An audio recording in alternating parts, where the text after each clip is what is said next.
O'Mara Radio Entertainment. You can listen to The Mike O'Mara Show at MikeO'MaraShow.com. Let's get started. It's The Mike O'Mara Show with Mike O'Mara, Oscar Santana, and Rob Spiewak. Now, here's Mike. Welcome to the Mike O'Mara Show, enjoying our second decade of the show that has become a daily routine for thousands of listeners in great places like Falmouth, Jamaica. Did I pronounce it correctly? Yeah. Well, Falmouth in Maine would be pronounced that way. Randolph, Utah, Kitty Hawk, North Carolina. I like that. Ragged Point, California, the Isle of Capri in Italy, and Bastogne, Yes. Belgium. Big Yes. World War II area, the Battle of Bastogne. Cold, if I remember A correctly, guy- when I was fighting in that war. A guy who wrote that in is actually traveling different World War II sites and the Battle of the Bulge and all of those things. And that was a site that was sent to us. So I wish him safe travels. Very That cool. would be a trip my son would do. That would be a trip my son would enjoy thoroughly because he still doesn't realize the horrors of war. Anyway, happy positive Monday for you. Good night. Try to keep it. Good night, everybody. Happy day, everybody. Hey, listen, before we get anything out of the way here, we want to let you know about our Fruitcake futures, okay? Because this is an exciting time, ladies and gentlemen. Hey, Mike? Yes. What you eating? What you making? Fruitcake. All right. What you Come on. making? Work those fingers out. Let's get going. Yeah, All right. there we go. Here we go. Do you have music? The Fruitcake music, Oh, too? you like this? Hi, Monday. There it is. So we are still selling our fruitcakes, the 2021 TMOS Fruitcake Futures. Rob, you're getting ready rather shortly to go into the Keebler push. Elf. Oh, yeah, trade, absolutely. Absolutely. We've got everything in order. And, Mike, I actually wrote myself a small note.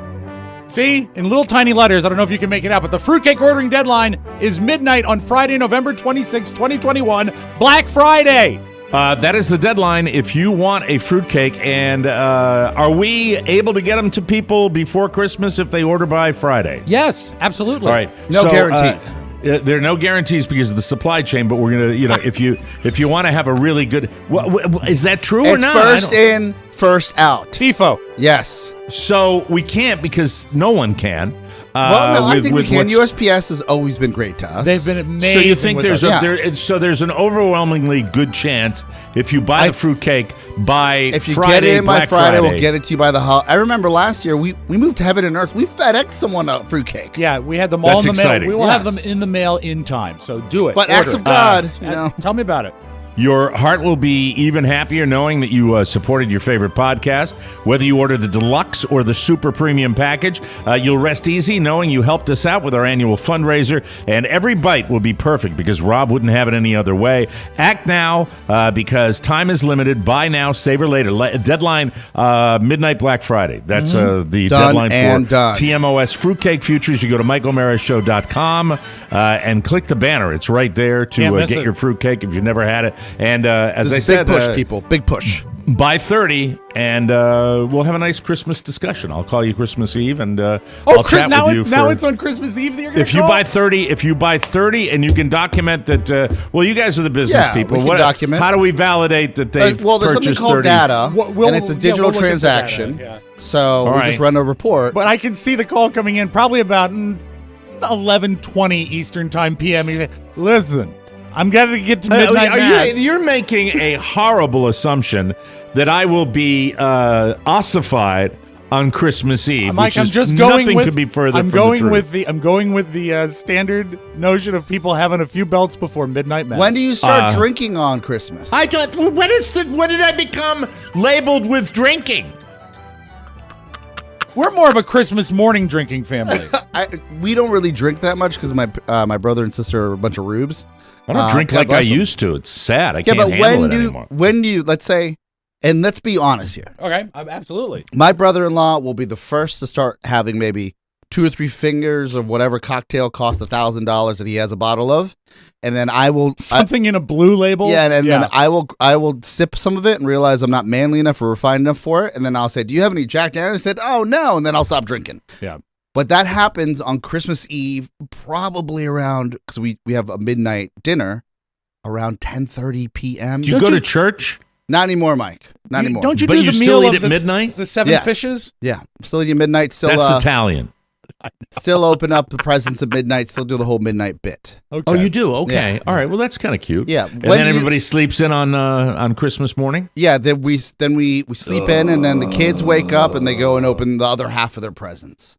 Okay. That's Yeah. kind of nice. That's Yeah, a nice it's little fun. It's like two Christmases in one. family tradition. Well- I feel as though the holidays are different this year. I feel as though we are able to lay our guard down a little bit and celebrate more. So I'm actually super jacked about. Well, my Christmas is going to be Thanksgiving because the kids are coming in. My daughter Elizabeth and her beau will be in town Saturday. My son is out of his mind. I can't bet. And then I I can't wait. believe my oldest gets in Tuesday or Wednesday next week.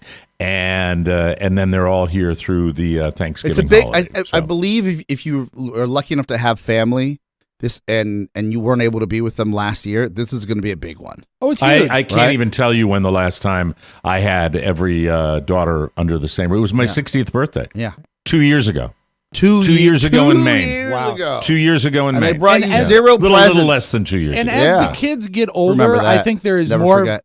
I think Thanksgiving is actually a better time because there's less overall pressure. Can I just do this to him before Yeah, we you know what, Mike? I was continue. sometimes. Trust me, I'm in the room with him. I know. Sometimes it's best not to give him the satisfaction of a reaction. I understand these Yes, things. yes. But But it's going to be amazing to have all your people together for a big meal and a good visit. That's great. It's really a special one for me, more than any other Thanksgiving I can remember in my adult life. I am more excited about this one. I'll get burned, trust me. When the whole family's here after the third day, I'll be like, God, please, everybody go. That's just the way it is. But as far as the anticipation and the little man, look. I've screwed up a lot of things in my life. There's no doubt about that. I truly have. On my personal life, I don't. I could go back and say, I didn't see this coming, or I didn't do this correctly, or I should have been this, or I should have been that. I will tell you one thing that tells me that I've made an okay several moves. That the love between my son and his two sisters, who came from a different marriage, is turbocharged right now. Oh. My son, on the Monday before the Saturday that Elizabeth is arriving, said, Dad, I am so happy. First things he said to me is, I'm so happy Elizabeth's coming in 5 days. And you said, "What am I, chopped liver?" No, I was just so out of my mind. That's the win. That's right? the big win. That supersedes any other win, anything in my life. I am, it's win, win, it's the win, best. win. Let me It's tell the you best. this, Mike. I'm 62, folks. If you're 35 and you're hearing me right now, that's what really is the win. That's the thing that matters. You might not know that yet. Let me That's tell what you. it is. Let me tell you this, and I may have mentioned this on the air before, but Big Daddy and his wife had 8 kids, and on her deathbed, Same wife? Yeah, absolutely. They married over 50 years, and I spent some time with her talking when she was on her deathbed. I said, "What are you proudest of?" And she said, "I'm proudest of the fact that my kids." Can you turn your volume up a little bit? Yeah. She said, "I'm proudest of the fact that my kids get together without even telling me about it. They love each other outside of like organized family like activities, and that's It's great. And that's what you've got there, and you should It's be great. proud because Yeah. when she looked back on a 70-year career of raising children, that's what she was proud of, and so you should be very, very and proud. it doesn't have to be. It doesn't have to be all the time. If you and I think that's important to do. I don't want to start with a big maudlin thing. It's okay. But it doesn't have to be all Hey, the well, time. at least Like you had for- an opportunity to talk to your loved ones. I haven't even talked to a grandfather ever. You know why? I never met them. Well, and Michael unfortunately won't have grandparents to know that well. My father did well, call he's got me- his gammy. He's got Yeah, his of gammy. course. He's got My Carla's father mom. So. said he's coming in on this Sunday before Thanksgiving, the week of Right. Thanksgiving, and he said, "I got to fly in from Bogota. It'll be 2 a.m. Monday. It looks like your time." I said, boy. I said 2 a.m. Monday morning? He goes, "Yeah, well, I technically fly out of La Paz on Saturday, but then I'm going to spend a day in Bogota." And then I'm like, "Okay, 2 a.m. Monday morning?" He goes, "Yes, Dulles Airport. What's your schedule look like?" Oh God! Why is it you? Why is it always you? And I said, It's "Dad, always you. I'm a grown man. I'm running a company. Like, You're you think slaying I the can just dragon. like knock this out?" He goes, "I'll send you an Uber." He goes, "Okay, SUV, please." Wow. Programming alert for people. How's this for a week early? Better spot. Our schedule for the Thanksgiving holiday will be 2 shows, Thanksgiving week, Monday and Tuesday, followed by a bonus show that week, and we're not quite sure yet when we're going to drop that. We're not even quite sure exactly what that bonus is going to be. Yeah. Might be something a little different. Thinking ahead. We're thinking mindful ahead, of Mike. that. But there will be 2 regular shows Monday and Tuesday. We will be off Wednesday through Thanksgiving. But if you're a to bonus spend show time. subscriber, you're going to have something. And I do You'll have think 3 shows. if you're a I'm bonus really show. pressing for an idea, and Oscar likes it. Mike is still dragging his feet, but the Thanksgiving bonus show will be all in rap. Like lyrics? Yeah, it will be all in rhyme. Is that shtick? It was shtick. Okay. Just not very good shtick. I didn't know what was happening. That was Rob's shtick. There you go. Okay, I'm sorry. Nice to see you. Sorry about that. Hello, friends. So that's the business. We've covered it, right? That's everything that we needed to Loved cover ones. at the front of the show. Sam Huff passed away this weekend. Rob has more Sam Huff stories than I do because Rob worked with Sam West Huff. Virginia's I own. bumped into Sam Huff. Don will probably be talking about Sam Huff. I'm not going to talk a lot about it. I met Sam Huff on an airplane one time. That was it. We used to make fun of Sam Huff because he was the color guy for the Washington Redskins, the Washington football team's broadcast, and we'd do shtick because they were kind of corny. Yeah. But they were original. You had Frank, Sonny, and Sam, who were the play-by-play guys The for best. the Washington football team. And that's not the word I would use, but original is what I would use. You know what? The I best think you're is right. not. Best would be, some you know Vin what? Scully would be the best. I as will. far I as will. I'm I will concerned. absolutely agree with you. But I will say this: I believe they may have been the first broadcast team that people would listen to the radio and watch TV. They had the. Well, they 'cause were great for homers. It's Yes, a dynamic. They were great for homers. That's how horrible this market is. That the people they put on TV for the games, right? Right. That they're like, we'd rather listen to the radio. Well, the people are very comfortable with Sonny, Sam, and Frank. That's very true. Well, here's the thing, and I think these were guys that were, like so many local announcers. They were homer guys, Of course. and that's what you want in your hometown announcers. I would, and I said this all the time. I am not a Redskins fan, Washington football team fan. I am not. I'm not that guy. I was raised in a different part of the country, and my allegiance was to another football team, the Giants, as everybody knows. I would listen, and I knew a lot of people that played for the Washington team. I knew the broadcasters. Frank Herzog and I are both graduates of American University. And I would listen because I was connected to the team, especially when we were on the air here in Washington, D.C.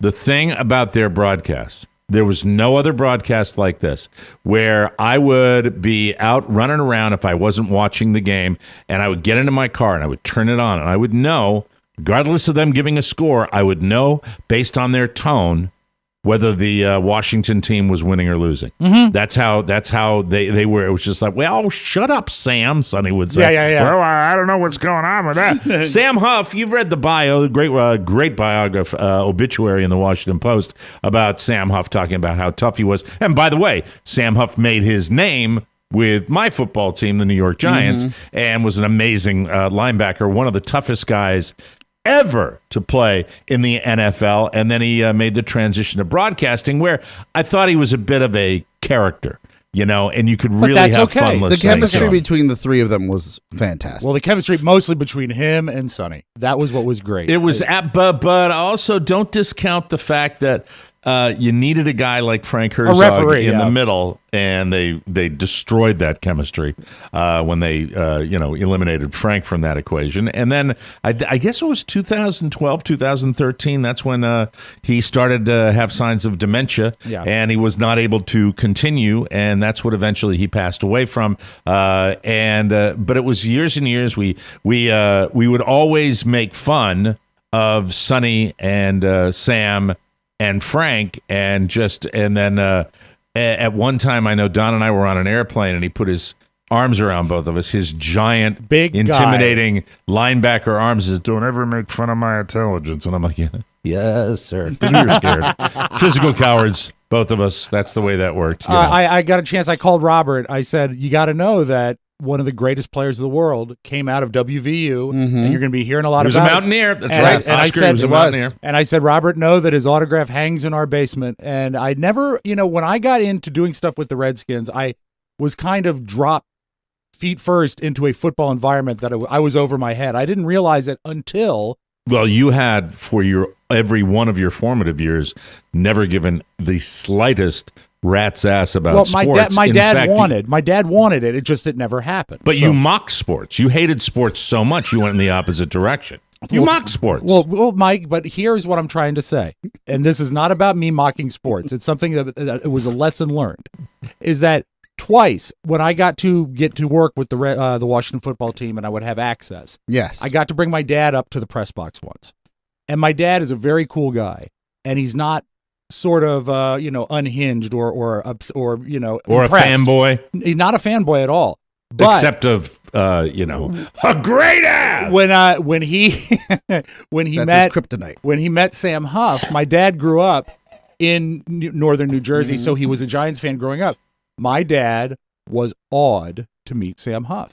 And then That's kind of like I would be with Carly Stremski. And then the same thing again is when we brought them on at WJFK when Ron and Fez came up to the press box and they said, "That's really Sam Huff."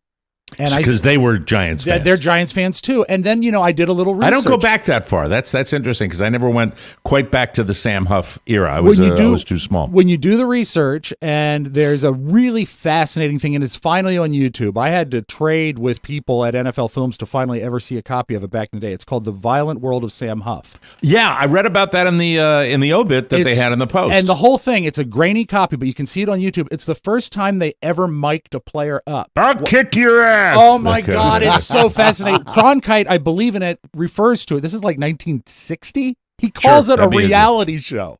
Yeah. He calls it a reality show 60 years ago. Would they mic him in under his shoulder pads? What they did is they cut the pads out and for enough to put a transmitter in. Yeah. I mean, they literally built like a rig for him so you could hear him. He also I gotta watch that. It's really cool, and people should know that he invented the middle linebacker position. That did not exist before him. In a world of people hating on people, the celebration of Sam's life really speaks volumes of his life. Yeah, it really does. And he was always very nice old to school. me. It's old school. And you got to work with those guys. Yeah. And they were characters wonderfully off air nice. as well, right? So nice. And one thing I will always remember is they had their little mechanized system for getting the game done, especially when it was Sonny, Sam, and Frank.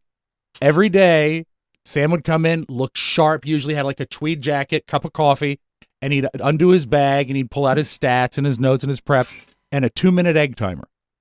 And the 2-minute egg timer had a piece of masking tape on it that said Sam, so you knew it was his. And every time he flipped it, when it ran out, he would give the score on the air because he wanted to make sure that someone who had just been listening would never have to wait more than 2 minutes. That's a great detail, Rob. Never a great detail. Never have to wait more than 2 minutes to hear the score of the game. And because that was, that's a thing for people listening, especially on radio. Yeah. Somebody probably told him that a long time ago. That was really, really cool. That was one of my favorite things, to watch him flip his egg timer. It was good. And he was just a nice, kind man that really knew his stuff. And a buddy of mine, Chris Roth, said one time, he was late to getting to his broadcast mark, and they had to go find him because he was talking to fans. Just talking to fans that had spotted him and said, "Hey," and he was swapping stories, and he was that kind of guy. Just an effusive, nice, kind man. And that's nice. So you have that insight, and working with those guys, and they were set in their ways. Also Frank Herzog, really nice to us, and nice person. Frank's a great guy. Got a chance, and Sonny, was a great quarterback, and not so nice. It. Well, can I tell my? I don't know if it's not so nice. It's just Sonny was Sonny. No, Sonny was nice to us too. Yeah. Sonny was nice, but Sonny was accustomed to getting his way. Sonny, imagine, if you will, one of the very first guys in the city of Washington. Yes. A man who probably had permanent damage done to his ass because of the amount of kissing for his true. entire life. All right? Yeah. Do you know what I mean? I mean, it was just like, right? Yes, I mean, 100%. Sam had the country gentleman Middleburg thing going on. You had Frank Herzog, who was a TV broadcaster, and but Sonny was everybody wanted a piece of Sonny, And he was not patient. Can I tell two quick Sonny things? Two Yeah, of my please do. favorite Sonny things is because if you're going to talk about Sam, it always has to get back to Sonny when you're from the nation's capital. when I was announcing for the Redskins, I had the pleasure and the luck of having full access to the stadium, including the tunnels underneath, which was the best way to travel around if you needed to get around. I'm coming around the corner and I hear tires. You know, every stadium has tunnels underneath. Yeah. Okay, I just want to make sure. Do you know what it's like to tell a story? It's just including the tunnels underneath. Every stadium has the tunnels underneath. Yeah, but I'm saying that not everyone has access to the tunnels, all right, jackass. get back to the Sonny. All right, thing. Okay, so please, I'm thank coming you. around the corner and I hear just like tires on concrete, 'cause Yes. it's smooth concrete, and zooming through the concourse tunnel is Sonny in his black Mercedes, probably going 30 miles an hour in a stadium tunnel, and in his mouth is a plum. And he's coming and he zips by me. At this point, I know him well enough that he waves to me, but he never takes the plum out of his mouth. I gotta get to my parking space.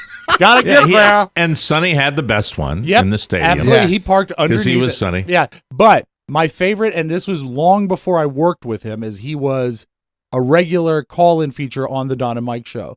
And we were at a Super Bowl somewhere, and he was on the stage with the great George Michael. And I said, instead of doing the call-in, we could do it live. And I go up, and I'm nervous. I'm a kid. I'm 23, right? And I say, and I have to get through a throng of people to get to him. Of course. And I said, excuse me, Mr. Jurgensen, my name is Rob Spiewak, and I'm producing I produce the Don and Mike show. We talk every week on the phone, and I was wondering if you could free up a few minutes to come by and sit with us on Radio Row. And he holds up his hand like Caesar. He says, I know who you are. Stop talking. Yeah, Okay. stop. It's He says, amazing we couldn't get guests then either. I was gonna- Because Rob would be nervous. That's what it would be.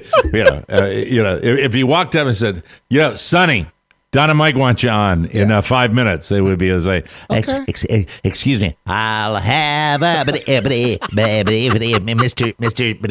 Jurgensen. when I look back on today, I'm going to try how to many figure times? out. No, before you counter, Mouth, let me ask you, how many times did you serve as producer of the Don and Mike show? I think it was 40.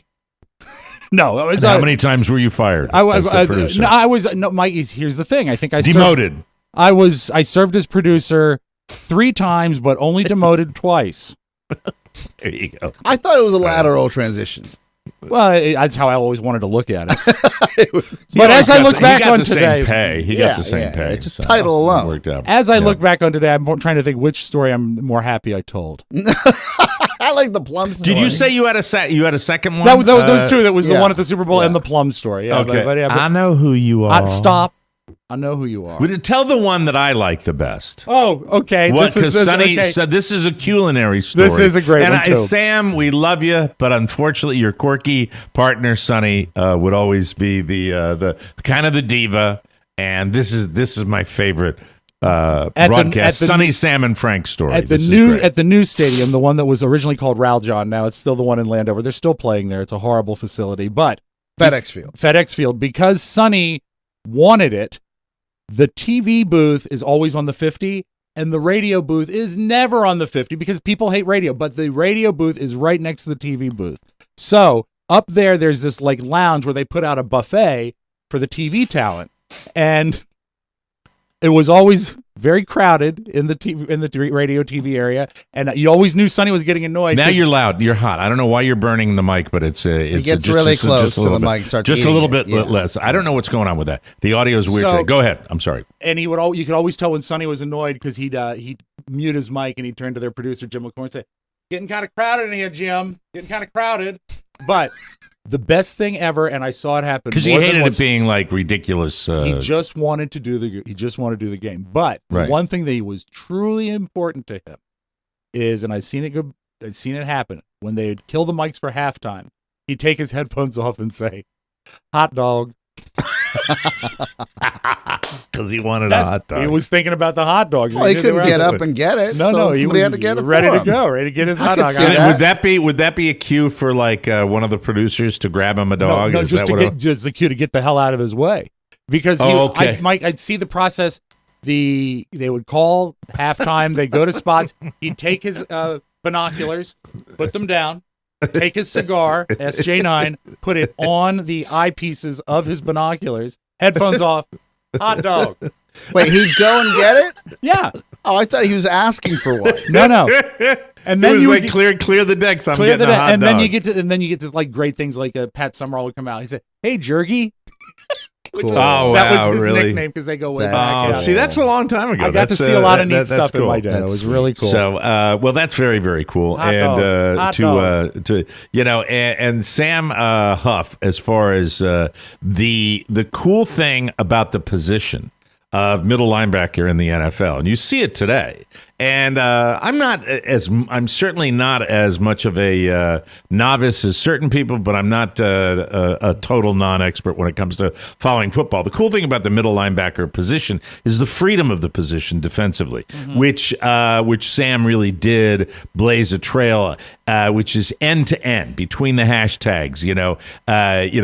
Roaming the field, the kind of predator and collisions like you would not believe. And he went up against the great Jim Brown. I mean, these were some of the most legendary tough guys, and it was just super, super cool, and really making that transition to the modern day football players in the 60s. That's when I cut my teeth watching the Giants with my father, and he didn't get the attention when he played nearly as much as later in his career. Defense was never very sexy. Defense was not the sexy, the Although sexy they deal say that we the had. rumor is that the first time a crowd ever chanted defense, defense, defense, it was for the Giants and Sam Huff.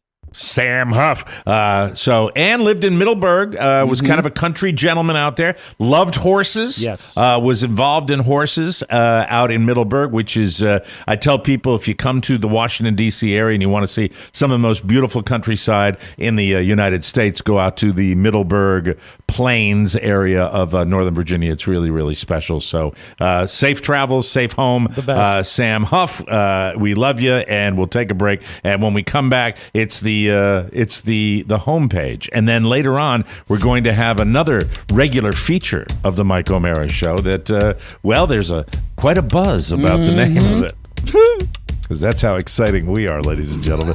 You're listening to the Mike O'Mara Show, and we'll be taking a little break and be back with more fun and more thrills. And if I didn't say so, happy Monday, everybody. Yeah. Sex. Well, People magazine have named Paul Rudd the sexiest man alive this year, and all I have to say is, where is the love? Were the TMOS P1 gentlemen even considered? Come on, recount the votes. I spent a lot of time on that sexy Twitch promo. Big dark energy. Paulie Christine has been killing it all summer, posting topless pics from his pool in Brooklyn. Jim Amato, sex machine. Robert Wood, Rick Schofield, Dennis Murphy, Adam Mayfield. I mean, come on, this is an outrage. So come hang out with the real sexiest men alive, the P1 gentlemen of TMOS, all of whom are subscribers to the TMOS Bonus Show. Get a Bonus Show subscription today. It's not for everybody, just the sexy people. Thank you, Twitch.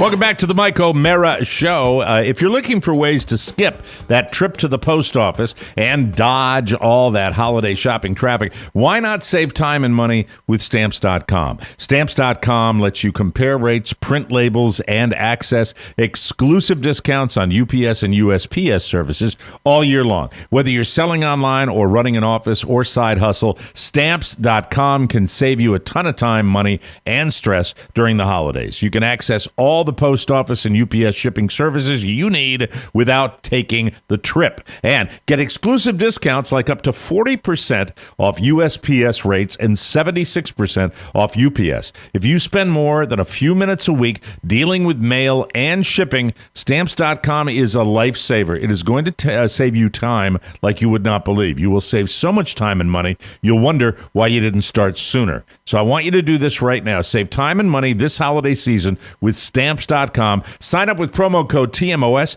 for a special offer. This offer includes a 4-week trial, free postage, and a digital scale, and there are no long-term commitments or contracts. Just go to Stamps.com, click the microphone at the top of the homepage, and enter the code TMOS. And to Stamps.com, you've been with us for a long time. We appreciate you, and you will appreciate Stamps.com, everybody. From the four corners of the World Wide Web and into your digital device, it's what you need to know. This is the homepage.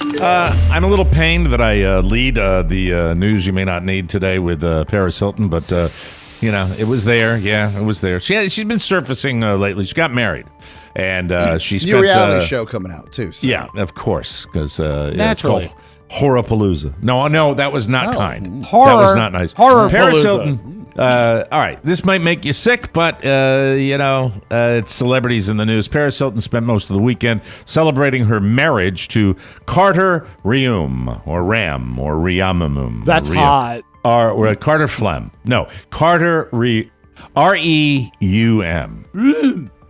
Room? Pardon me. Ram? Pardon me. Do you have a room? I think Chad Ram was R-H-E-U-M-E. Ram. And that was spelled Ram. Well, he was Ram. a jerk, though. Yeah, and I'm sure he's not anymore, but he was when he hit me in the eye with a hammer. Their actual wedding. Maybe Mr. Ram beat his ass. Because Mr. Ram didn't do that. He was kind of chill. That's right. Yeah. But he gave me a ride in my first ride in a real fast sports car. And I think that cemented my love of automobiles. So there's that. And then did he offer you candy? No. Why'd you make it that way? I was just checking. He already had him in the car. He didn't have to give him anything. He already had him in the car. Sometimes he knows when, right? Sometimes Pony's got that little knife-like wit that comes right through at the right time. That was good. Mike, he flies under the radar. Stop. Their actual wedding took place Thursday at the Bel Air estate of Paris's late grandfather, Baron Hilton. Yeah, I eyeballed this estate, Mike, and the wedding. Very impressive. Mike, Baron Really? Hilton said, it was a great wedding. Well, all the champagne glasses.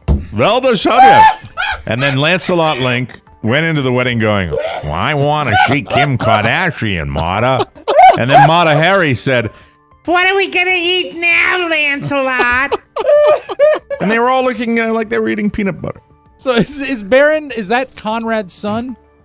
No, Baron Hilton is the late grandfather. Oh, so Conrad is the Conrad son. is the father. is the son. Okay, forgive me, because Conrad was a Yes. character on Mad Men. I was trying to put it in context of. Yeah, but And you can Baron, didn't Trump name his kid Baron kind of based on that? You can name your kid the same name. Right. So I think there's two Conrads. I did There's not- a young Conrad and the father Conrad. Okay, very good.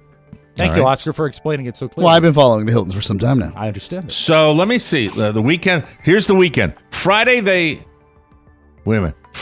put on a carnival after party with lemonade, funnel cakes, and hot dogs, plus plus a Paris Hilton themed carnival games. God, this is so badly written. I wish I'd written it myself. What but I would didn't. what would be a good Paris Hilton themed carnival game? You get to ride on the tongue. It's like Mike. It's that's, like whack-a-mole.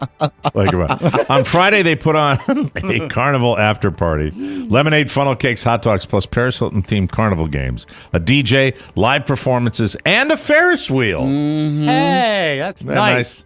Then Spare no Saturday expense. night was a fancy dinner back at the Hilton estate, followed by a night of dancing. Well, when the hell is the wedding? Well, what I saw, Mike, was the estate in Bel Air and two cartoon-sized tents where you would technically see a yard in the backyard. Right. But that's where they set up the wedding. Looked beautiful. There were celebrities, of course, among those who showed up for one or all of the events. Kim Kardashian, Emma Roberts, Jaden Smith, Nicole and Sophia Richie, Ashley Benson. Who is Ashley Benson, Oscar? I don't know reality Ashley star. Benson. Eventually, you'll be able to see all this chaos for yourself. Does that mean they don't pay for it? Because it's going to be on Paris in Love? That means they're not going to have to pay for it because this is all an expense That's for right. the show. It's a set. Correct? No, well, E would pay for it. Or Yeah. no, I'm sorry, Hulu is the network she's on for her It's all reality show. who's. It's all done for money. No, Come but on. I mean, look, we dabbled in the reality. Bravo didn't pay us to film The Real Housewives of Potomac in our studios. It was a consideration. Yeah, they get it. They're slimy that way. Well, if you consider your wedding, let's say, what does a Paris Hilton wedding cost? Maybe what? $300,000, $500,000? All right. If you want to know everything, and I'm sorry, I still go back this far, and I believe people change and modify and whatever. I'm glad she's getting married. If you want to know the Paris Hilton, my favorite part, go back and watch the interviews with David Letterman. Yep. All right?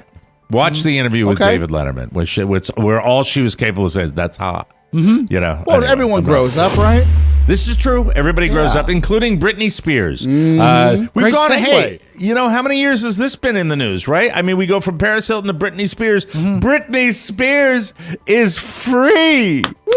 She is free. Begin the countdown. Free Britney. Oh, before the meltdown? For the meltdown? Well, I don't want it to happen, but there's a reason why this was in place for so long. Rob, do something with this because anytime this comes up, if he's right, everybody be quiet. You can. I'll record this for you right now. Okay.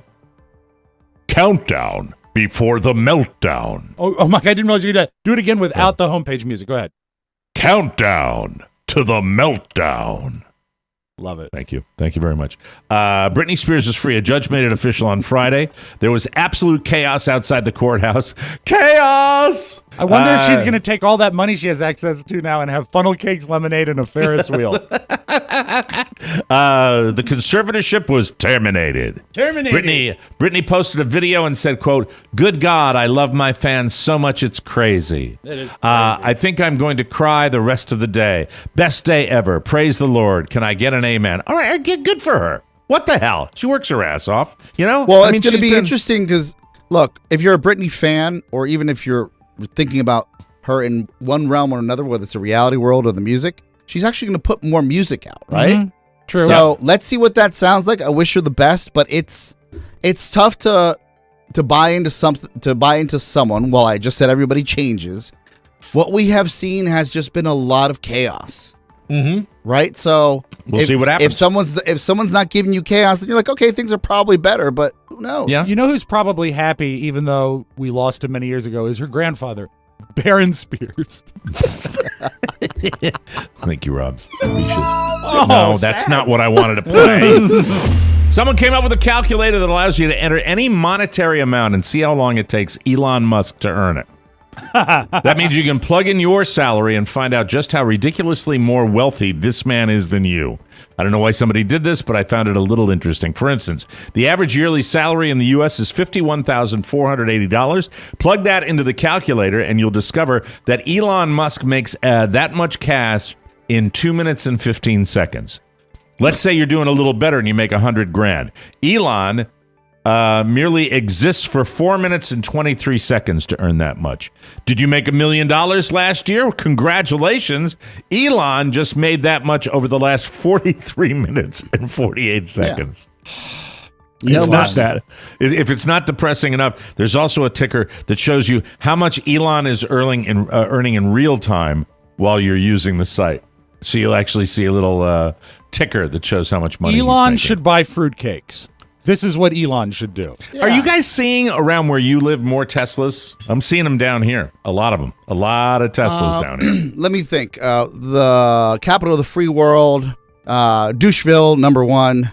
Yes, Teslas everywhere. There are Teslas everywhere. Yep. So is this happening around the United States? This is how I know there's Teslas everywhere, because you just don't see them.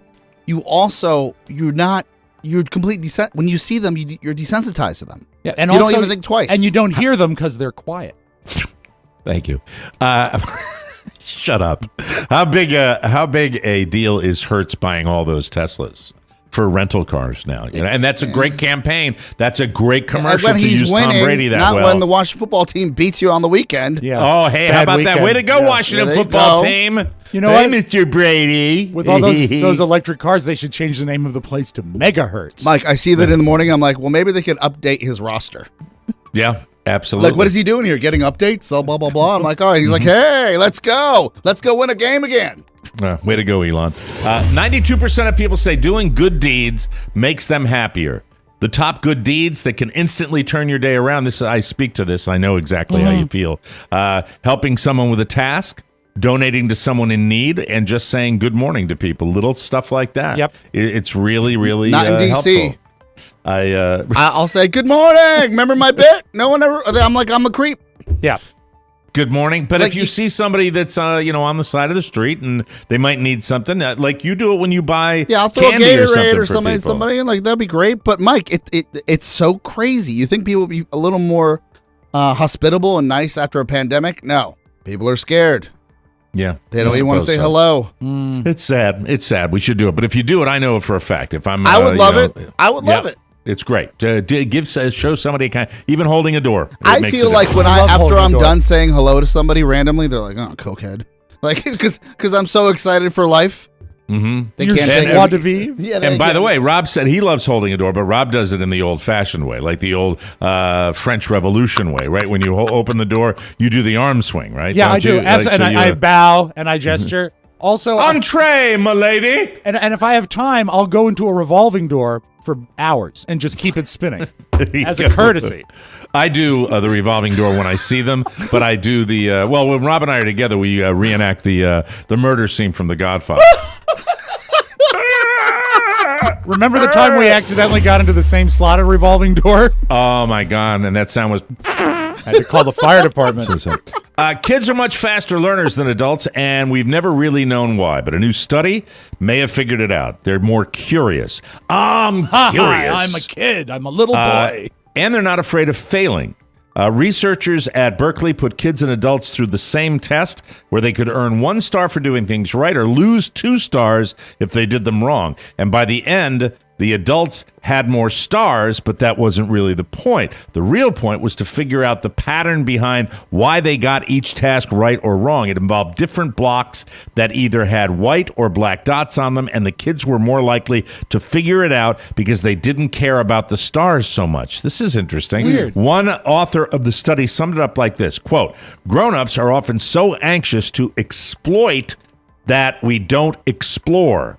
We are so afraid of losing stars that we miss the chance to learn something new." So I buy that. That sounds interesting. Or it sounds a little too neat. Well, you could also buy a map in Hollywood and just ride around town. Different kind of star. I think it would have been better if they gave out scratch and sniff stickers. We mentioned Sam Huff, Pro Football Hall of Fame. He was a 2-time All-Pro and NFL champion, died Saturday. He was 87. Deborah Matthews, the lawyer for the Huff family, told the Associated Press Huff died of natural causes in Virginia. He was diagnosed with dementia in 2013, and I think we paid a nice little tribute to Sam. And now, a little something for you. 7-Eleven, Oscar, you're going to love this, has unveiled a Thanksgiving meal that you can eat on the go.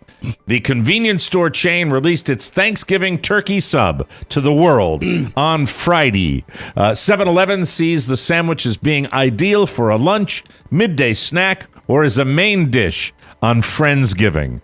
It is available for a limited time at participating 7-Eleven stores nationwide, packed with shaved butterball turkey, shaved turkey, sharp white cheddar cheese, and cranberry mayo. The festive sub marks the debut of 7-Eleven's signature stuffing-flavored roll. Mike, I'm not into designer imposter colognes or subs.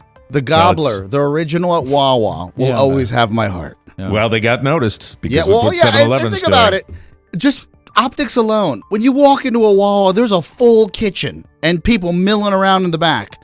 The same guy that's checking out your energy drink is giving you your turkey gobbler at 7-Eleven. I don't like that. I like my world separated. Yeah, but the best part is at 7-Eleven, you don't have to pay extra for the taste of exhaust. Oh. There you go, everybody. Yes, sir. Yummy. Ironically, Mike, 7-Eleven, the average weight of the person ordering that sandwich. And how do you open the door for people when you let them into the 7-Eleven? Please come in!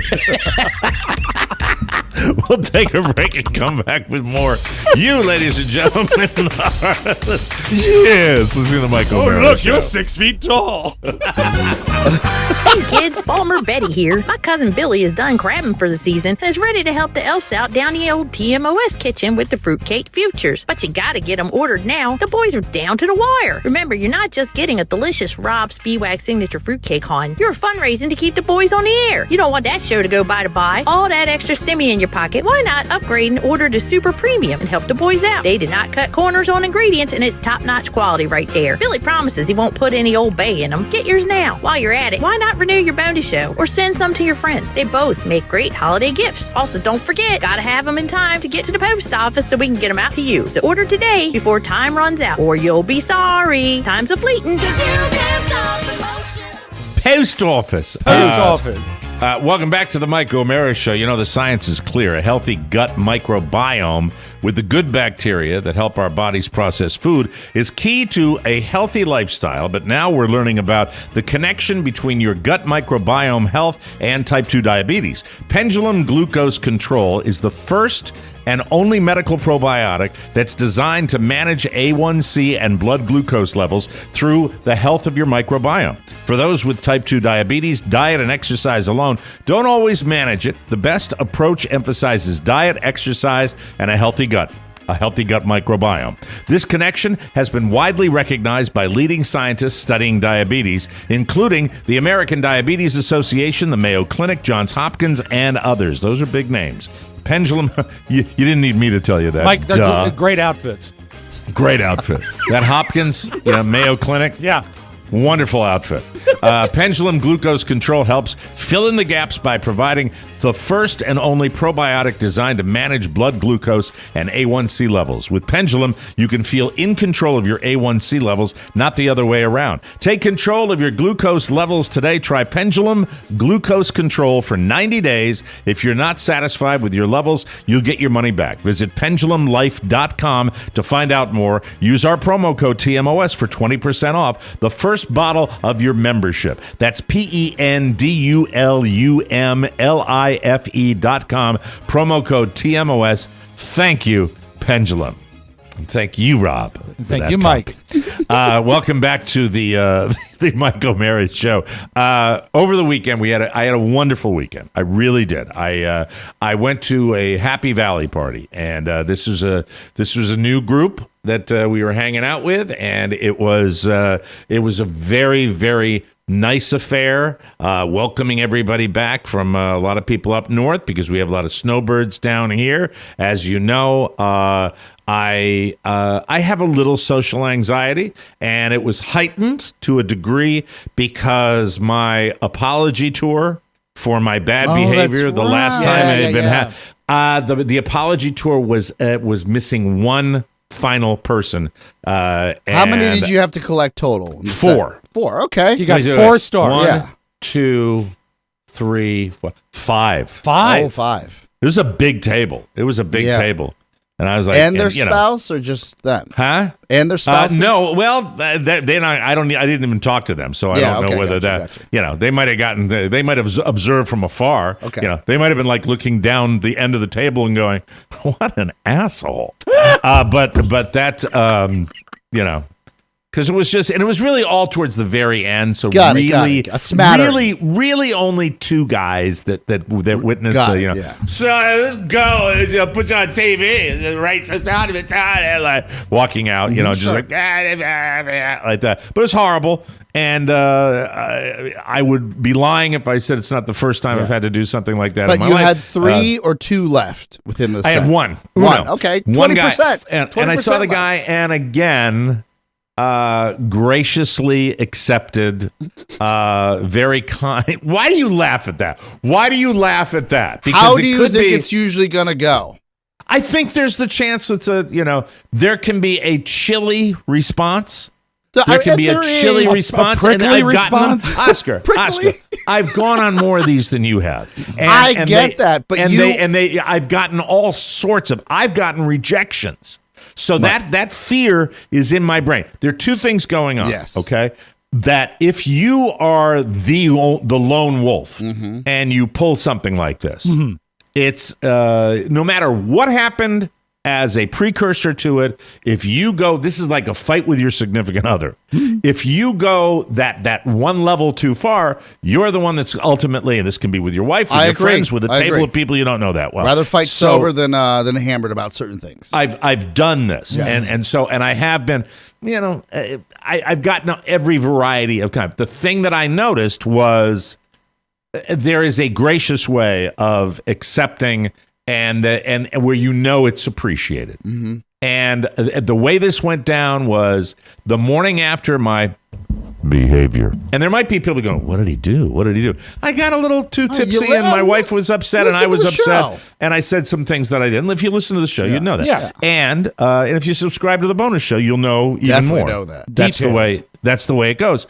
But a guy intervened, a really nice guy. And I come out of this with a feeling of more connection than I had before. So I wouldn't have told you that was possible when this went down. The guy that said, just apologize. It's no big deal. Everybody does it. And I took that advice, even though when you go through something like that and somebody has said something and there's been a little disagreement and you feel like because you think a certain way that you're a target, it's really an important change in my psyche going forward.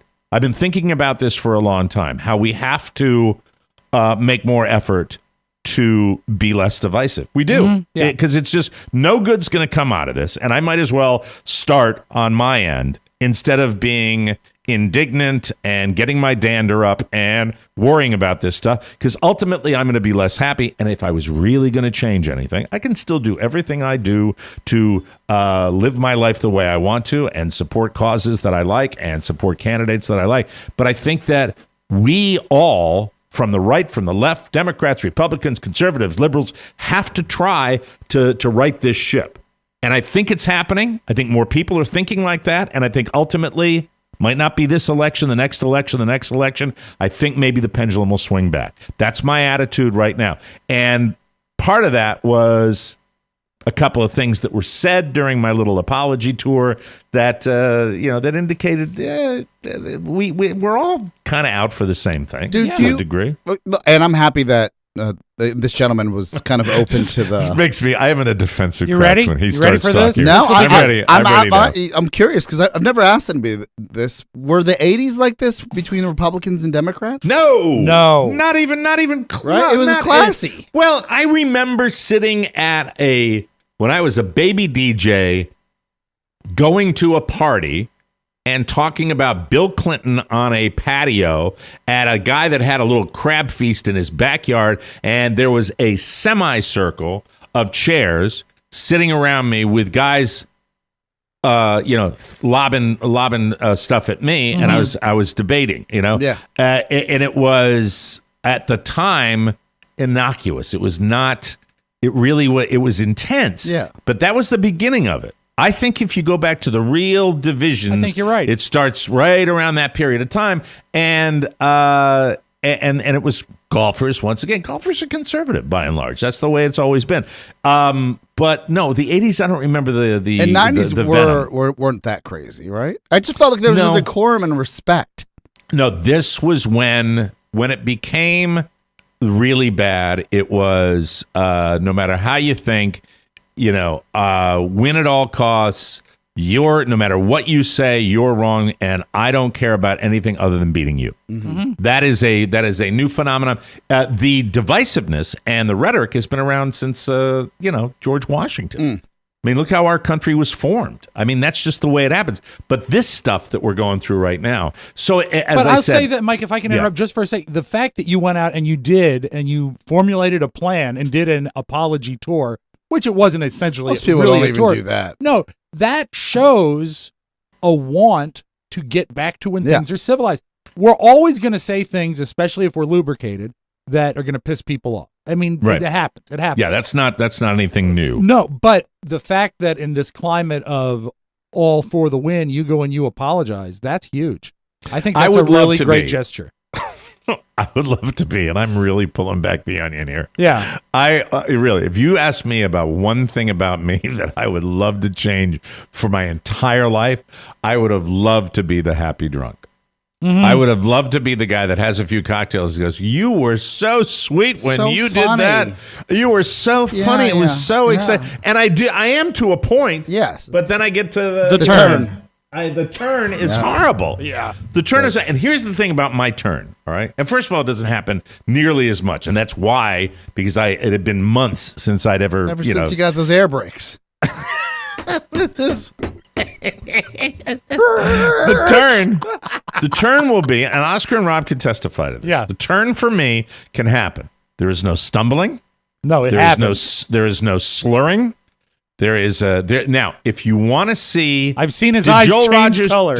Did Joel Rogers post that video for everybody when I was at you the could get it. meet and greet? I think it's still there. If you want to see the turn, and Carly got me out of there with listeners before the turn occurred. If you want to see me immediately prior to turn, go look at the Joel Rogers video of me at the meet and greet in Spokane, and Joel is shooting me with the camera, and I say something like, "Oh, you're a little sneaky guy there, aren't you?" And then I go like this, and then I drink. And if you want to see, this is the supreme dick drink.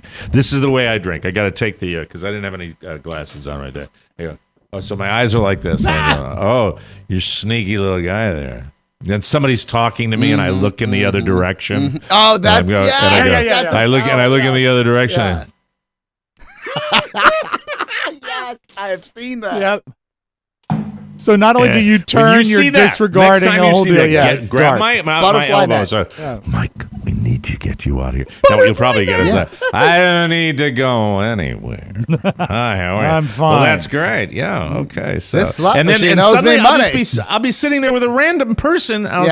You'll befriend them. So how you doing? Where'd you get that? That's a stupid shirt. Oh boy. And then and then it's just it doesn't like, always happen. It doesn't. It doesn't always happen. No. It doesn't. But sometimes we're 7 into like heavy drinking.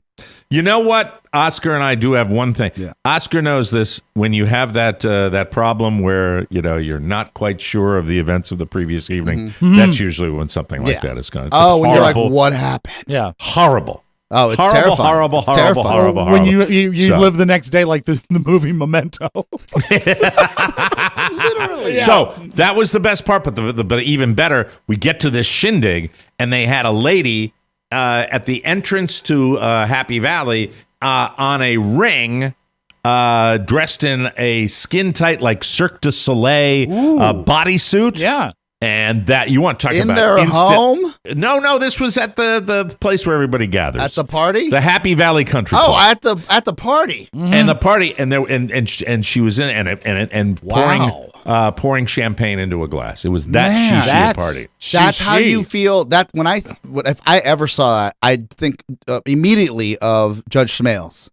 Elihu. It's easy to grin when your shipments come in.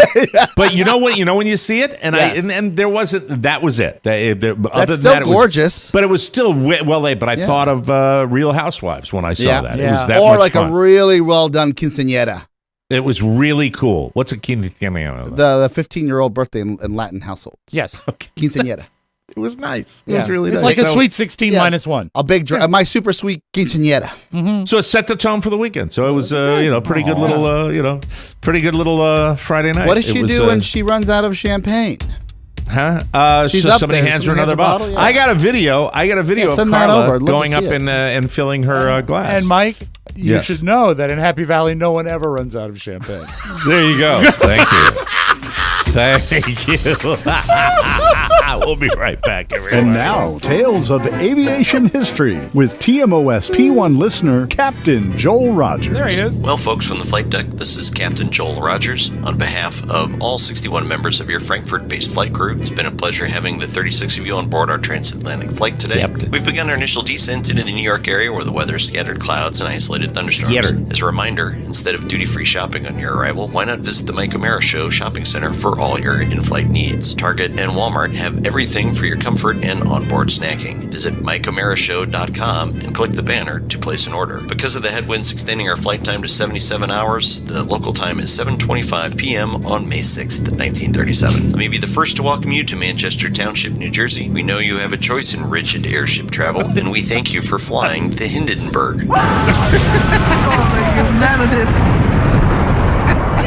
See what he did there? That is funny. It is. I love it. Joel Rogers. And keep posting, Joel. So I love your posts. I love your posts all over Most the world. of them. Now, why do you say that? Not the video you just talked about. No, that was good. I'd watched that. I have watched that 1,000 times. You didn't ask him to take it down. No, You're funny about it. No, I looked at it and I go, oh my God, I hate me. You Anyway, actually said, I can see my father Yeah. Oh. you did in say that. me. Yeah. well, He didn't have a turn. He just was fun, right? yeah. Well, no, I got out of there. I had a turn later. Yeah. Anyway, I'm not getting out of the car. Anyway, so. Yes! So, Rob, how's your little trip down to West Virginia? Gotta study. Gotta know thyself, people. Yes, and it's please. the only way you can try to improve cryptocurrency. Might feel like a super secret or exclusive club, but Coinbase believes that everyone, everywhere, should be able to get in the door, whether you've been trading for years or just getting started. Coinbase can help. If you identify as crypto curious, get it? Coinbase makes learning to buy and sell simple. Coinbase offers a trusted and easy to use platform to buy, sell, and spend cryptocurrency. So right now, let me go to my computer and go to my Coinbase. You're an enthusiast. I'm setting my father up this coming week because we had a big conversation about the crypto outside of picking him up at 2 a.m. from the airport on a day that didn't work out. I said, look, when you get here, I'll set you up on Coinbase. You can do whatever you want on that. You're fine. I'm doing It's this real super time. I easy. decided Don't tell me what to do. No. I want him to I will be ask arriving ask in the me. middle of the night from Bogota. Yes. Let me see here. All right, we're With talking pockets about full of Coinbase. Dogecoin. And, Why Bogota? Connections. Why not? No, he's got Okay. There's got to be a direct flight, I imagine. all right, I'm still hanging in there. That's good. Mike, I love remember, it. It's how easy. By the way, I just did that real time. Yeah, I did that. done I went to and my Coinbase done. account. Done That's and it. done. It's really this is exactly who I am, folks.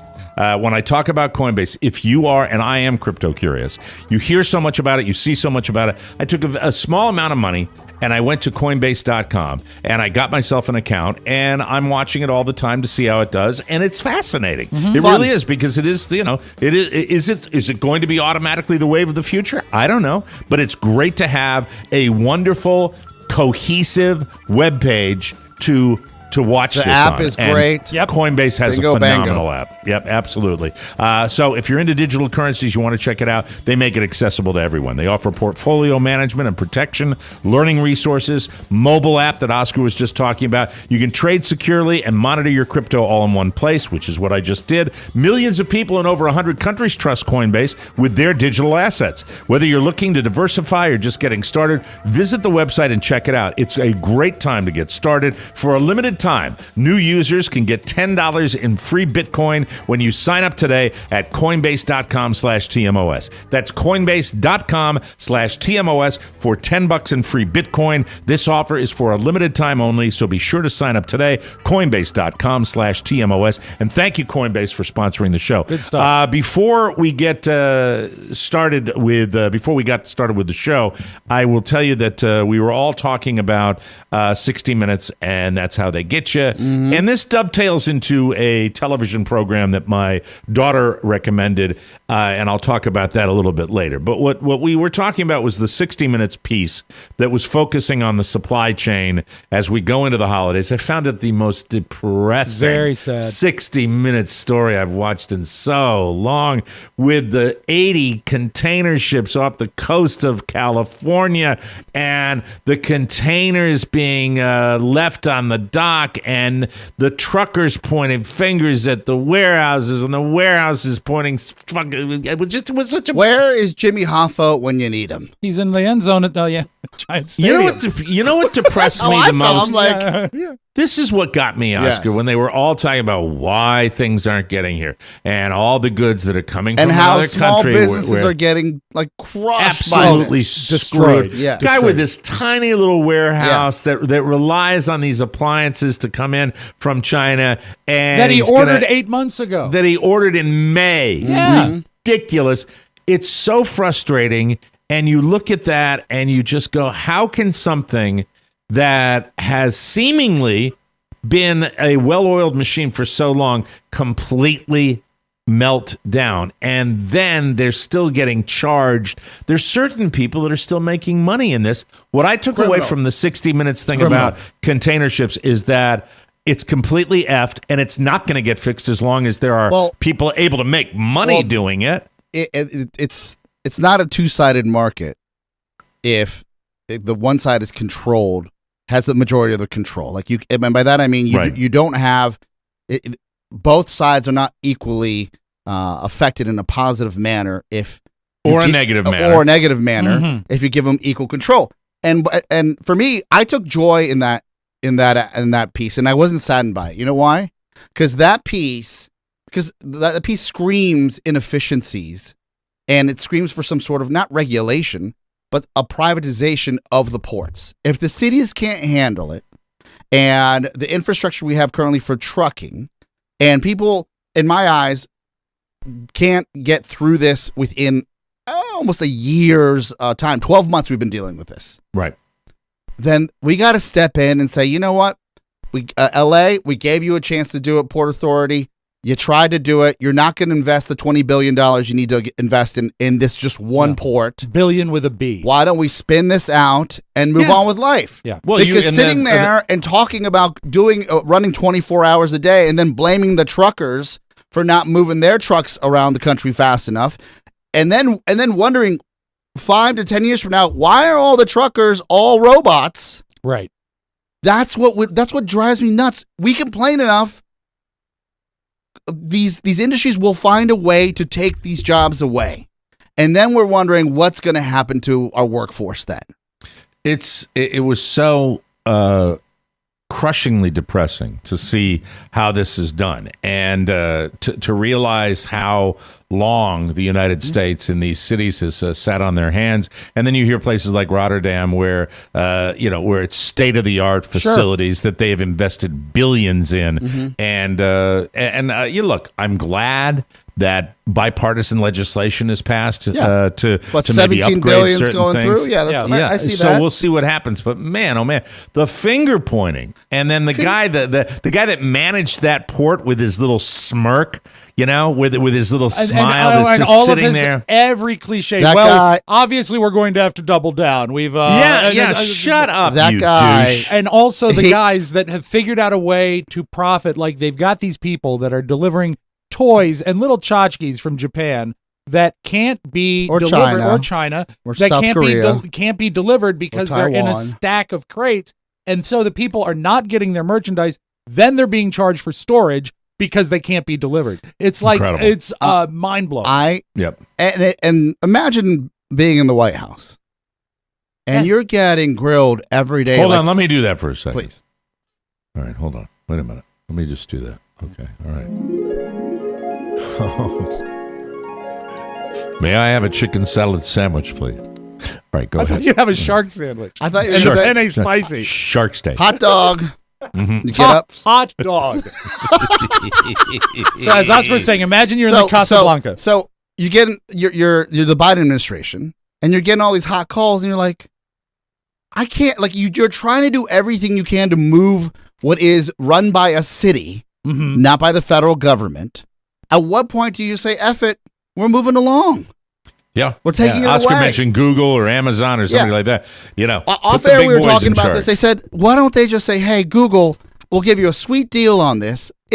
Take your billions, build a better system, and then we'll give you tax incentives for till the day the cows come home. What's amazing to me is that we cruised along without any knowledge or concern about this for so many years until they started stacking up ships outside the port, and no one really knew that this was. I'm sure there were certain people that we didn't see any on that particular report that were raising the alarm about the fact that this was coming, but COVID.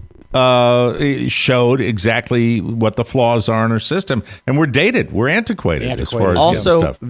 And by the way, there are repercussions down the line, just environmentally. If you think about that oil spill that happened right off Orange County, right in the water from some sort of anchor for a pipe that was just laid down like it's cable. Yeah, it was a pipeline that was cut by an anchor because there were so many ships coagulating out there in the port. One of the most beautiful places in the U.S. Gorgeous. The fact that there's even anything like that blows my mind. And I came away from that 60 Minutes report saying, if you've got so many different people that are pointing fingers at other people, this ain't going to be fixed anytime soon. We got to come in, like they do in some other countries and say, you can't have nice things. We're going to take it away. You had your chance. Yeah. You had your chance. Obviously, everyone's upset. And the dogs are very upset about this. Well, they didn't get their toys from China. Don't you think they could have taken those containers off those big rigs and said, "Hey, we'll make you square. Let's just How about I put Frankie on one of those containers? Frankie, shut up. And just let's store them at a public storage. Put them somewhere where there's a big field. Who cares? A big field. You know what? I will tell you this, that ultimately I have faith in dogs. Thank you. I just feel like there's a bunch of fat cats sitting around being like, oh, now 60 Minutes is on us. Yeah. We actually got to do something now. Everyone's looking at us. Yeah, when Oscar talks about other countries, like the countries where they bring the military down, it's like, click. Hey, how about you get this done? Yeah. How about wouldn't you like to see somebody like with maybe a military weapon at that guy's back and go, you think maybe you could fix this today? The guy with the gray hair says, you know what? Now that I have a gun in my back, I don't care so much about color coding the containers.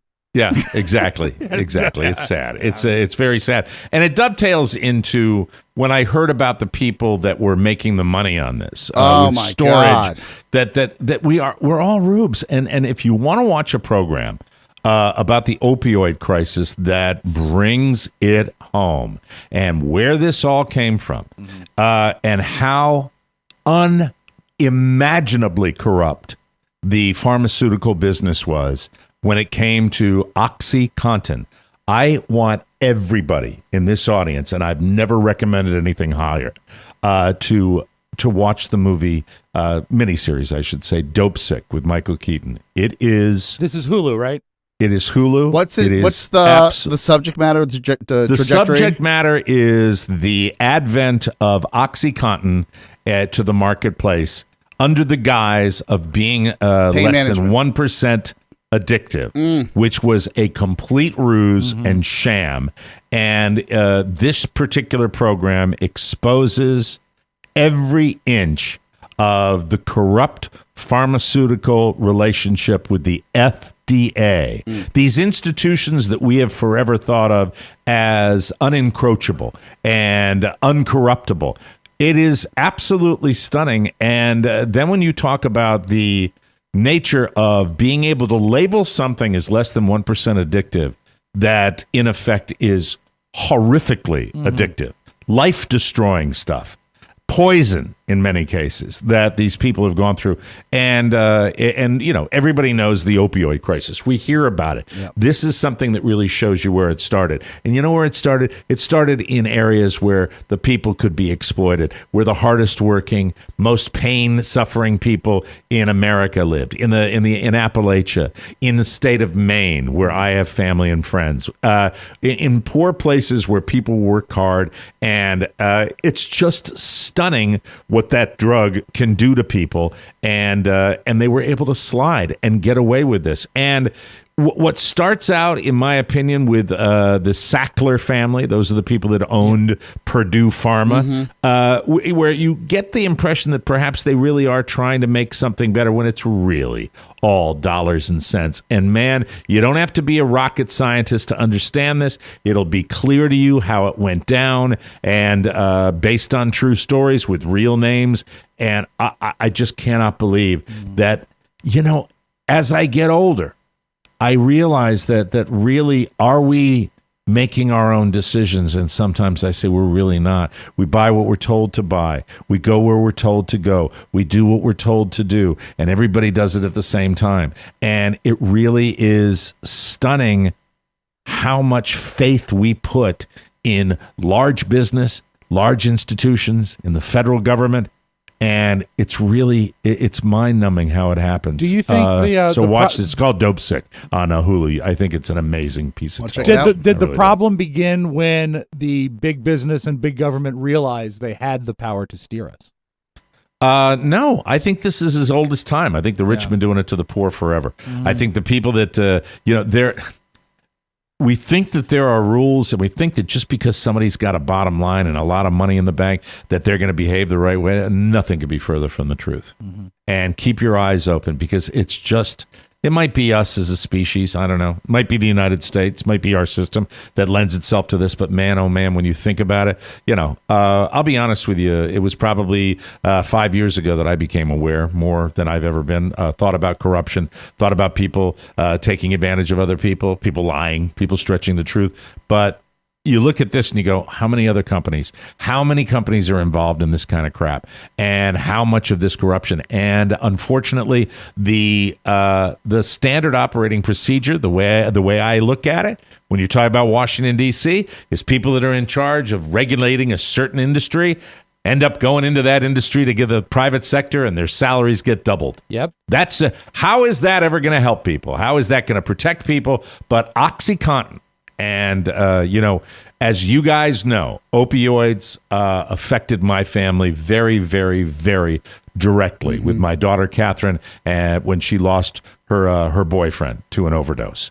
I will tell you, this is, and I'm going to do more research on it. It's not just watching a television program, but it was my daughter who recommended this, my daughter, Catherine, who lived it, who watched this. And it's stunning. And it's all about, we got it all over the world now with poor communities, with people and Oxy. It's regulated now. I mean, the cat's out of the bag as far as how addictive it is. How many lives did it destroy, though? Just amazing. I'm running way the hell over now. I'm sorry, Rob. That's all right. We got to take a break. But watch it. Dope Sick, please write to me. Let me know what you think of it. I'd love to hear your thoughts on that. And there are people that know more about this issue than I do. I'm just giving you a recommendation, and it's out there, And man, oh man.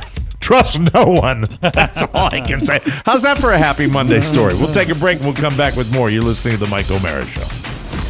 If you missed the latest bonus show, you missed a lot. And if we stand on it, we stand behind it. Poop, poop, poop, poop. My mom likes to flash it in the oven. I like Thelma Lou. In what way? No, I think she's hot. Rest your meat. Well, if we can't do it right, we shouldn't do it.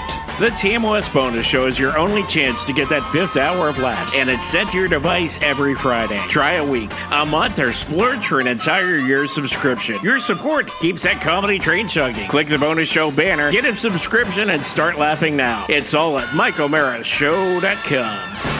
Thank you, Jim Amato. I appreciate that. Welcome back to the Mike O'Mara Show, everybody. This portion of the Mike O'Mara Show is brought to you by Solo Stove. There is nothing like the feeling of a wonderful gathering around a warm fire. And we even have it down now in West South Florida. You're in the sweet spot weather-wise, right?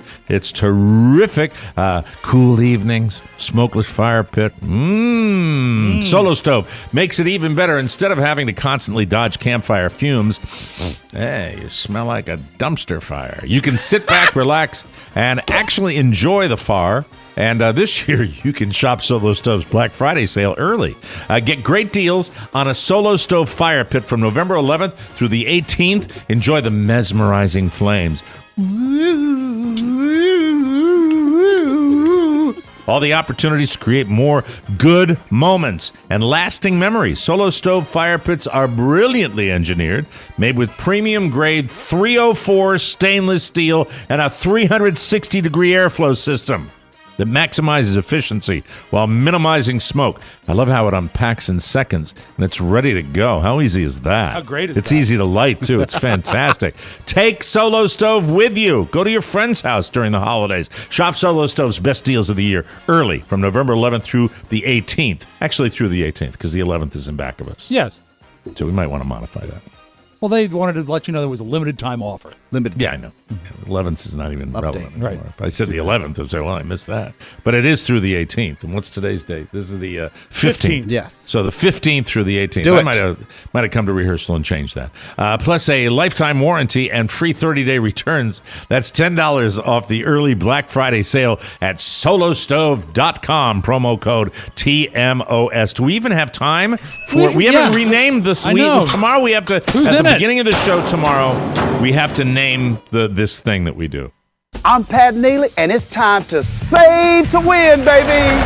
He's just visiting. Alive. He's just visiting, but Mike, Young buck. he's not alone. He has other things with him. Family Dollar AA batteries, Family Dollar bowls, Family Dollar flex straws, Family Dollar stainless steel scours, Family Gourmet cream of celery soup, Family Gourmet Jalapeno Slices, Family Gourmet Raisin Bran, Family Gourmet Whole Kernel Corn, a toy helicopter, Family Gourmet Prunes. I missed that show. That was such a great show. Such a short run. Not fair. Really, I think only 8 episodes, but every one a classic. Yeah, absolutely. And you got to know all those wonderful products they have at Family Dollar stores. And remember, if it was like a drugstore, it was Family Health. But Family Dollar Health, was and if it was food, it was Family Gourmet. Exactly. Family Gourmet Prunes. Now, I always tend to forget that the big Christmas tree at 30 Rockefeller Center is a cut tree. Yes. It's not a living tree that they tree. decorate every year. And they took delivery this year. Mike, as a Christmas tree salesman, this is mind-boggling. A 79-foot Norway spruce from Maryland. 79 feet. That's like 8 stories tall. We initially said, no, you can't have our tree. But ultimately came to the right decision that this is the right destiny for it and the proper Stop place it for for a it. second. I'm on the kick. I'm on the kick. You didn't come to the right decision. They offered you enough money for it. Exactly. That's what it was. We ultimately came to the right decision. Yeah. And we then- hacked down the beautiful thing of nature, chopped it up so it could be sitting in the middle of a stinky city with people farting on it. Come fart on the tree at 30 Rock. That's the Al Roker special An this optimistic year. Monday. It's Al Roker's fart on the Christmas tree special. That's right. It's life, and family. we're very sorry. What? Go ahead, Ari. Keep playing. proud that it will be used as mulch in the gardens and parks in New York City, and then ultimately the trunk will be milled for lumber and donated to Habitat for Humanity. Okay. Well, that's what good. a better destiny for a beautiful tree. But I do like good. it early in the fact he says, we decided to let them kill it. What about? Well, it's true. I know. Think about this. Last year, wasn't there like a virtual lighting? Because you couldn't even gather in New York City. I think New York was verboten Yes, during the holidays last year. Yeah, All right. This is, we occasionally do a mashup. I want to get this on because this was trending over the weekend. Sometimes musically mashups work, but sometimes content works as well. This is a perfect marriage of the two. Phil Collins and Michael Jackson. This sounds like it was meant to be. Do you remember we fell in love? I remember, don't worry. Do you remember? I remember how it all began. How could I ever forget? It's the first time. Do you remember? I can feel it. I can feel it. I can feel it coming in the air. I don't know. I don't know how I feel about it. I think it sounds like a real duet. I think I would listen to the It's whole interesting. I know it's almost there. Yeah. Not, but it's a mashup, so it's hard to. If you say whether didn't it's know who they were and you heard those two voices, you probably would say think, this pretty hot. Yeah, you wouldn't think about it. Yeah. Yep. And let's close with this. Mike, if you haven't watched Saturday Night Live this weekend, you must not watch it. Was it a clink? Oh, a clinker! It's a clinker! All right. But that I sucks. do have one good joke for you because it is, I do like Weekend Update still. And I still do too. And I was somebody who thought both those guys, I reamed that out the first time. They're funny. They're and great. I think they do good shtick together. I love really their do. shtick together. Anyway, this is a hot seltzer news, Mike, as you get ready for the holidays. Bud Light is releasing a carbonated eggnog flavored drink called Seltzer Nog. If you want a preview of the taste, throw up in your mouth. That's your digital dumpster, which will be renamed tomorrow. I like that joke. They're still getting it done. Hey, don't forget, Black Friday, that's the deadline for Fruitcake Futures. November And, this is 26th. Usually when we sell most of our fruitcakes this week. So this is the week we'd like you to really, really, really go for it. And remember, buy 30 of them. And I will be chatting with you on Christmas Eve. Will you wear a sweater? My name is Mike O'Mara. I'll wear a sweater. Yeah. I'll FaceTime you. No. Just a I will phone call. FaceTime you with a sweater, with a Christmas sweater. No, I don't know what I'll wear, but I will FaceTime people. Okay. I will. Zoom is hot. Maybe I'll Zoom. Don't get bogged down with details. Buy 30. Fruitcake Futures at MikeO'MaraShow.com. Please help. Please. We got to get out of here. We'll see you tomorrow with a brand new show. For Rob Spiewak and Oscar Santana, Mike O'Mara saying so long, everybody. Aloha. Ciao, ciao. Want more? Make sure you check out the Mike O'Mara Bonus Show. Get it at MikeO'MaraShow.com. Mike O'Mara, Radio Entertainment. Make good choices! Good night, ladies. Good night.